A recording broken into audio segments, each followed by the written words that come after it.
नमस्कार दोस्तों, तो कैसे हैं आप सभी। आज एक नई वीडियो में 3.2 के जो आगे के सवाल रह गए थे 10th क्लास के, वो आज सॉल्व करेंगे। तो चलिए बढ़ते हैं आज के सेशन में। 3 नंबर हो गए थे, पहला हो गया था, दूसरा हो गया था, तीसरा हो गया था। आज होना है चौथा क्वेश्चन।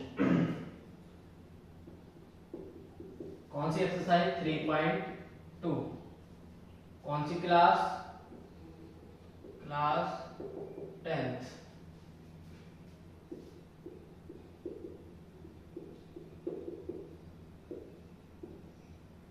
क्लास 10th 3.2 का फर्स्ट का 4th नंबर का क्वेश्चन आएगा। 0.x plus 0.3y equal 1.3 and अगला है 0.4 0.5 0.4x plus 0.5y equal 2.3। Okay, ये क्वेश्चन दिया हुआ है, इसको करना है प्रतिस्थापन विधि से।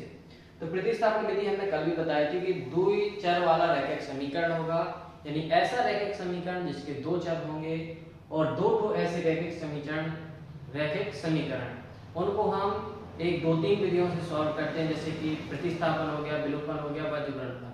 ठीक है ना। तो इस बार आपके किताब में बज गुणनफल तो है नहीं है, सिर्फ दो विधियां हैं, प्रतिस्थापन विधि और विलोपन विधि। तो ये प्रतिस्थापन विधि से हमें सॉल्व करना है। तो इसमें दशमलव लगे हुए हैं, दशमलव को पहले समाप्त करेंगे। ठीक है ना। डेसिमल से आप लोग घबरा जाते हैं, तो डेसिमल कैसे खत्म करेंगे। डेसिमल खत्म करने का एक लॉन्ग मेथड बता रहे हैं, तो बाद में शॉर्ट बता देंगे। ठीक है।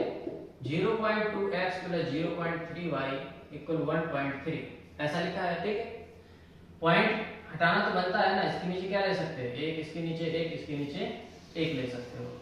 पॉइंट हटाओगे तो पॉइंट के बाद में एक नंबर है तो एक जीरो, पॉइंट के बाद में एक नंबर है तो एक जीरो, पॉइंट हटाओगे तो पॉइंट के बाद में एक नंबर है तो जीरो। 10 10 10 सबके नीचे आ गया कि नहीं आ गया, बस आ गया। इन दोनों का ले लो एलसीएम, कितना आएगा 10 आएगा। यहाँ पे हो जाएगा 2x प्लस 3y इक्वल 30/10। पता होगा कि डिवाइड में यदि नंबर सेम है तो वो कैंसिल आउट हो जाते हैं, तो बचेगा क्या तुम्हारे यहाँ पे 2x प्लस 3y इक्वल 13। यानी कि इसमें से, इस समीकरण से बनाना कैसा समीकरण है, ऐसा समीकरण बनाना है। ठीक है ना। इससे पॉइंट हमारे कैंसिल हो जाएंगे, तो करना सरल रहेगा। ठीक है।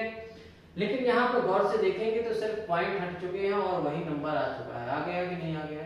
13 लिखा है 13, 3y तो 3y, 0 है, 2x तो 2x। ऐसा क्यों हुआ। ऐसा इस वजह से हुआ क्योंकि इसमें पॉइंट में देखना कि पॉइंट के बाद में एक नंबर, पॉइंट के बाद में एक नंबर, पॉइंट के बाद में एक नंबर। यदि पॉइंट के बाद में नंबर सेम है और इक्वल लगा है तो वो पॉइंट से पॉइंट कैंसिल हो जाएगा। यानी कि इसको क्या लिख सकते हो, इसको लिख सकते हो या करके 2x plus 3y 2x plus 3y equal 13। ऐसे इसी को या करके क्या लिख सकते हो 4x plus 5y equal 23। Okay. इन दोनों समीकरण को माना कि समीकरण 1 से, समीकरण 1 से। समीकरण 1 क्या है तुम्हारा 2x प्लस 3y इक्वल 30, ये लिखा हुआ है। ठीक है। इसको सॉल्व कैसे करना है, तो ये प्लस का नंबर है 2x और 3y, इन दोनों में से किसी एक को उस साइड भेज दो। तो माना कि 3y को उस साइड भेजेंगे तो 13 माइनस 3y, ये माइनस कहां से आया, प्लस का नंबर ऐसा क्या में आएगा माइनस में। इस 2 को भी इस साइड ले जाना है तो 2 है मल्टीप्लाई में, इस साइड जाएगा डिवाइड में। यानी कि 13 माइनस 3y तो था पहले से, इसके बटे में क्या आ गया 2। ये जो समीकरण बनेगा इसको दे देंगे समीकरण 3। ओके। यहाँ पे x का मान कितना आ गया 13 माइनस 3y बटा 2। इस x के मान को समीकरण 2 में रखना है। x का मान समीकरण 2 में रखने पर, समीकरण 2 क्या है 4x प्लस 5y बराबर 23। तो 4x, x बोले तो ये है 13 माइनस 3y बटे में 2 प्लस में है 5y बराबर में है 23। इसको सॉल्व कैसे करेंगे, ये मल्टीप्लाई में है, ये डिवाइड में है, 2 से काट दोगे 2 दूनी 4, तो क्या बचेगा 2 bracket 13 minus 3y plus 5y बराबर 23। 2 का ब्रैकेट के बाहर है तो अंदर गुणा हो जाएगा, 2 का 13 में करोगे तो 13 दूनी 26 और 2 का 3 में करोगे तो 2 3 6 प्लस 5y बराबर में 23। ये 26 है, बिना xy वाला है, अचर पद है, उसको साइड भेज दो। 6y में से 5y जाएगा, बचेगा माइनस का y इक्वल 23 माइनस 26। इसको माइनस करोगे तो आएगा माइनस 5, माइनस से माइनस कैंसिल तो y इक्वल बचेगा 5। यानी एक आंसर आपका आ चुका है y इक्वल 5। ओके, आगे बढ़ेंगे। y का मान समीकरण 3 में रखने पर y का मान समीकरण 3 में रखने पर कहां है समीकरण 3? ये है 13 माइनस 3y अपॉन 2। y की जगह पे क्या रखना है? 5 रखना है, यानी 13 माइनस 3y कितना है? 5 है, अपॉन कितना है? 2। इसको सॉल्व करो तो क्या होगा? 13 माइनस 3 5 जा 15 अपॉन 2, तो x इक्वल माइनस 2 अपॉन 2, तो x इक्वल हो जाएगा माइनस 1। ये राइट आंसर हो जाएंगे। ठीक है, बनेगा ना? y का मान कितना है? 5, x का मान कितना है? माइनस 1। क्या किया था सबसे पहले? इस माइनस को हटाया, वो समीकरण बनाया। समीकरण से वही मेथड है कि समीकरण 1 लो, 1 को सॉल्व करके किसी x या y का मान निकाल लो, उस मान को समीकरण 2 में रख दो। समीकरण 2 से किसी एक का मान आ जाएगा, यदि x का मान रखोगे तो y का आंसर आएगा, y का मान रखोगे तो x का आंसर आएगा। जी जो आंसर आ जाता है उसको रख देते हैं समीकरण 3 में, तो दूसरी का आंसर आ जाता है। ठीक है,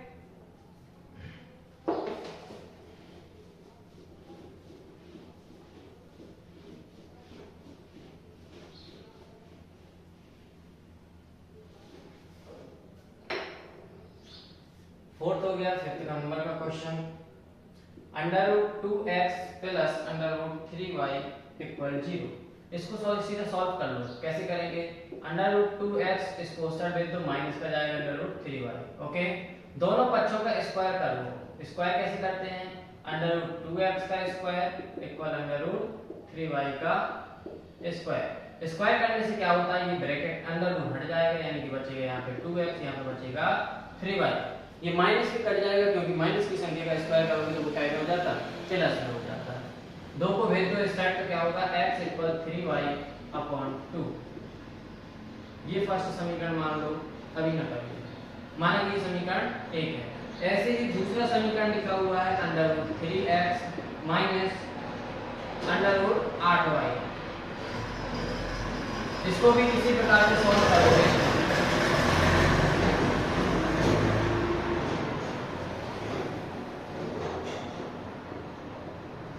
माइनस की संख्या उस साइड भेज दोगे, प्लस में जाएगा।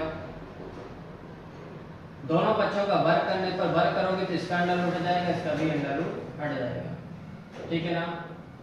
ये हो गया समीकरण 2। अब क्या करना है? समीकरण 1 से समीकरण 1 क्या लिखा है? 2x equal 3y। x का मान निकालना है तो 2 को इस साइड भेज दो, x बराबर 3y अपॉन 2 आ जाएगा। ओके, ये माना कि समीकरण 3 है। x का मान किस में रखोगे? समीकरण 2 में रखोगे, तो x का मान समीकरण 2 में रखने पर तो 2 क्या है? 3x बराबर 8y, तो 3x की जगह पे क्या रखना है? 3y अपॉन इक्वल क्या है? 8y। 3 का ऊपर बड़ा हो जाएगा तो हो जाएगा 9y अपॉन 2 बराबर 8y।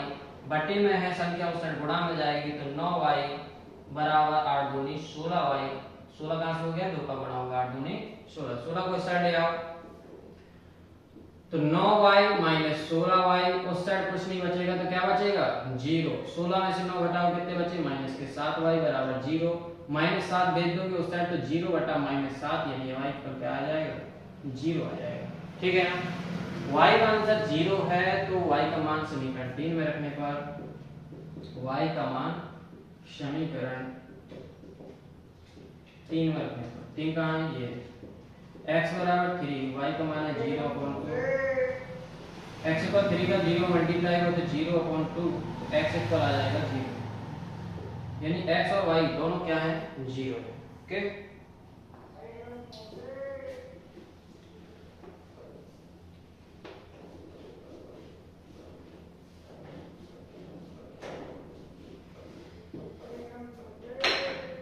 अगला क्वेश्चन लेते हैं, छठवां क्वेश्चन। इसमें भी वही है, पहले समीकरण को सॉल्व करना है, सरल बनाना है, सरल बनाने के बाद में उसको सॉल्व करेंगे। 3x/2 - 5y/3 equal -2 x/3 plus y/2 equal 13/6। ये समीकरण लिखे हुए हैं, ठीक है ना। इन दोनों को सरल करना है। सरल किस प्रकार करेंगे, इन दोनों का एलसीएम लेके इन 2 और 3 को उस साइड भेजना है। ओके, तो इसको मान लो समीकरण 1 है, ये समीकरण 2। तो समीकरण 1 से समीकरण ये क्या है, 3x - 5y 3x की बटे में 2, इसकी बटे में 3 बराबर में -2। 2 3 का एलसीएम कितना आएगा, 6 आएगा। 2 से भाग करो 6 में कितना आएगा, 3 3 का गुणा 3 में तो हो जाएगा 9x। 3 का भाग 6 में तो आ जाएगा 2, 2 का गुणा 5 में से 2 पंचे 10y -2। फ्रैक्शन तो बच जाती है ना। इन दोनों का एलसीएम, इससे भाग ऊपर वाले में गुणा, फिर इससे भाग ऊपर वाले में गुणा। बटे की संख्या अवसर भेज दोगे गुणा में जाएगी, तो 9x - 10y बराबर -2 गुणा 6 कितना होगा, 6 दूनी 12। ये समीकरण 3 बना लो। ऐसे ही समीकरण 2 से, समीकरण 2 क्या है, x/3 प्लस y/2 इक्वल 13/6। 2 3 का एलसीएम लोगे तो आएगा 6। 2 से 3 से भाग करोगे तो 2 आएगा 2x। 2 से भाग करोगे तो 3 3y। बटे में संख्या समान हो तो वो कैंसिल हो जाती हैं, बताया था। तो क्या बचेगा यहाँ पे, तो यहाँ पे बचेगा 2x प्लस 3y इक्वल 13। ये समीकरण 4। अब जो हम समीकरण 1 और 2 को सॉल्व किया करते थे, अब करेंगे 3 और 4 को। तो सबसे पहले ये माना कि ये 1 है और ये 2 है, पहले इसको ले लोगे, माना समीकरण 3 से। समीकरण 3 से क्या करोगे, x का मान निकालोगे। 9x - 10y बराबर -12। माइनस का 10 है उतर जाएगा प्लस में, तो 9x बराबर 10y - 12। 9 को इस साइड भेज दो तो बटे में जाएगा, तो 10y - 12/9। ये जो समीकरण बचेगा ये बनेगा 5। x का मान समीकरण 4 में रखने पर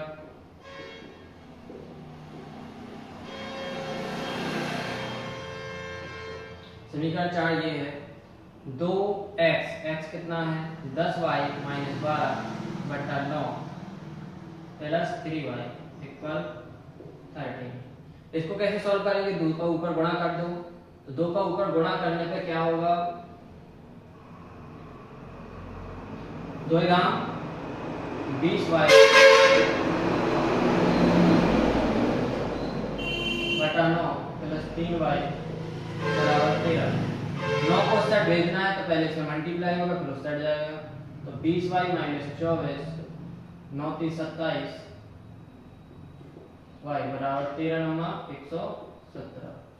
y प्लस हो जाएंगे तो 20 और 27 कितना होता है, 47y -24 उस साइड भेज दो प्लस हो जाएगा 47y बराबर, इसको प्लस करोगे 7 4 11 की यहाँ से लाई 1 2 1 3 1 4 141। तो y बराबर 141/47। भाग करो 3 बार में जा रहा है, 3 7 21 की चौको बार वहां जा रहा है, तो 47 का 3 बार भाग करोगे तो कितना आ जाएगा, 141। तो y का मान कितना आ गया, 3 आ गया। y का मान समीकरण 5 में रखने पर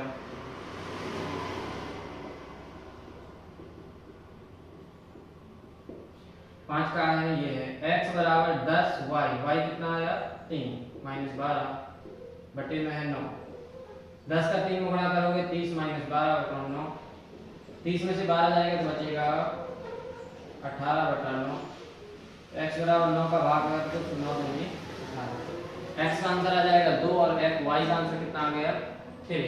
इन समीकरणों से मत घबराना कि पहला दूसरा तीसरा चौथा पांचवा कहां से आ गया। इसको सॉल्व किया है, पहले को सॉल्व किया तो वो 3 ले लिया, दूसरे को सॉल्व किया तो वो 4 ले लिया, ठीक है ना। अब माना कि ये पहला है और ये दूसरा है और ये तीसरा है, ठीक है ना। इसको सॉल्व किया तो ये निकाल लिया तो बना दिया समीकरण 5। इसको इसमें x का मान रख दिया तो आ गया y का आंसर। y का आंसर आने के बाद में रख दिया इसी में आंसर, तो हो जाएगा ये। इनका काम कब तक था, इनका काम था कि ये वाले बन गए, ये समीकरण बन गए, इसके बाद में इनका काम खत्म है। ओके। तो फर्स्ट के 6 सवाल पूरे हो चुके हैं। आगे का है सेकंड नंबर का सवाल, जो कि वेरी इंपॉर्टेंट क्वेश्चन है, पेपरों में आता है।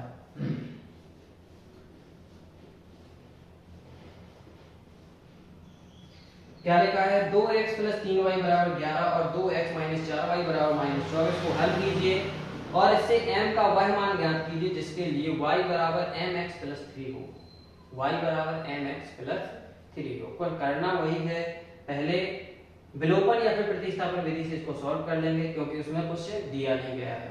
जिस विधि में लिख के आ जाए कि प्रतिस्थापन से सॉल्व करो, जिस विधि में लिख के आ जाए विलोपन से सॉल्व करो, तो उसमें निश्चित होता है कि इसको प्रतिस्थापन से करेंगे, इसको विलोपन से करेंगे। लेकिन जिसमें कुछ नहीं लिखा है उसमें जो तुम्हें विधि बनती है, प्रतिस्थापन बनती है या फिर विलोपन बनती है, जो तुम्हें सरल लगे, सुटेबल लगे, उसको हम उसमें प्रयोग कर सकते हैं। ठीक है ना। जैसे कि समीकरण तुम्हारा लिखा है, ये सेकंड नंबर का क्वेश्चन है, 2x + 3y = 11। दूसरा समीकरण लिखा हुआ है 2x - 4y = -24। ठीक है ना। इसको ले लोगे समीकरण 1, समीकरण 2। विलोपन विधि क्या कहलाती है? विलोपन विधि ऐसी विधि है कि x तथा y दो पद होते हैं, इन दोनों पदों में से एक पद को विलोप कर देना, यानी कि समाप्त कर देना, यानी कि काट देना। ठीक है ना। तो कटते कैसे हैं? कटने का मतलब है घट जाएं, 0 हो जाए उनको घटाने पर। तो समान होने चाहिए, यानी कि x वाला समान होना चाहिए या फिर y वाला समान होना चाहिए, तभी तो 0 होगा ना वो। तो यहाँ पे देखा कि 2x है और 2x है, समान है, तो इसमें डायरेक्ट कैंसिल आउट हो जाएंगे। लेकिन जिनमें बराबर नहीं होता उन्हें बराबर करना पड़ता है। तो अभी इसमें बराबर है, पहले विलोपन विधि हम अगले 3.3 में अच्छी तरह से डिस्कशन करेंगे। इसमें सिर्फ समझ लीजिए कि ये 2x है और ये 2x है। ठीक है ना। तो माना कि इन समीकरणों को घटाने पर, क्या कर रहे हैं हम? घटाने पर इन समीकरणों को घटाना है। घटाने पर क्या होता है? साइन चेंज हो जाते हैं। जो माइनस की संख्या होती है वो प्लस की हो जाती है, जो प्लस की होती है वो माइनस में हो जाती है। तो ये प्लस का 2x है तो ये माइनस में, प्लस का 4y है माइनस का है तो ये प्लस में, ये माइनस का है तो ये भी प्लस में। ये 2x से 2x कैंसिल हो जाएंगे, यानी कि 2 प्लस के 2x में से माइनस का 2x जाएगा तो बचेगा 0। ओके। 3y, ये 4y। अब ये माइनस में मत समझना कि माइनस का 4y है, नहीं, ये क्या हो गया है? अब प्लस का हो गया है। तो 3y और 4y कितना हो जाएगा? 7y। ऐसे ही 24 और 11 कितने हो जाएंगे? 35 हो जाएंगे। 7 को उस साइड भेज दो तो 35/7 आएगा। 7 का भाग करोगे तो y = 5 आ जाएगा। y का मान चाहे समीकरण 1 में रख दो, चाहे समीकरण 2 में रख दो, तो y का मान समीकरण 1 में रखने पर समीकरण 1 क्या है? 2x + 3y, y कितना है हमारा? 5 है, बराबर में 11। ठीक है ना। यहाँ तक बन जाएगा समीकरण 1, 2x + 3y = 11। तो 2x का 2x + 3y, y कितना निकला है हमारा? 5, तो 3 के बराबर 5 हो गया। 2x + 3 5 15 = 11। 15 को उस साइड ले जाओ तो 2x = 11 - 15, तो 2x बराबर बचेगा -4।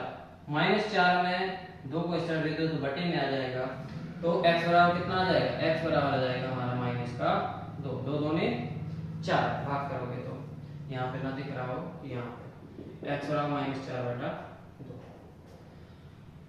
x का मान आ गया, y का मान भी आ गया। तब m का मान ज्ञात करना है। m के लिए क्या दिया है? एक शर्त दी गई है नीचे, y = mx + 3 किताब में दी गई है। क्या लिखा है? y = mx + 3। इससे हमें m की वैल्यू निकालनी है। m की वैल्यू कैसे निकालेंगे? इसमें x और y दोनों का मान रख दोगे। y कितना है तुम्हारा? 5 बराबर m, x कितना है? -2 + 3। अब ऐसा ना करना कि -2 + 3 को घटा दो, नहीं, ये प्लस का 3 अलग है, इसको इस साइड भेज दो। 5 - 3, 2 का गुणा -m में होगा तो -2m। इनको घटाओगे तो बचेगा 2 बराबर -2m। -2 को इस साइड भेजोगे बटे में जाएगा तो 2 बटा -2m, 2, तो 2 से 2 कैंसिल आउट, या फिर भाग हो गया, कितना आ गया? -1। तो ये हमारा राइट आंसर है। क्या बचेगा? m बराबर -1। ओके। और आगे के तीसरे नंबर के जो 6 क्वेश्चन है वो हम अगली वीडियो में सॉल्व करेंगे। धन्यवाद।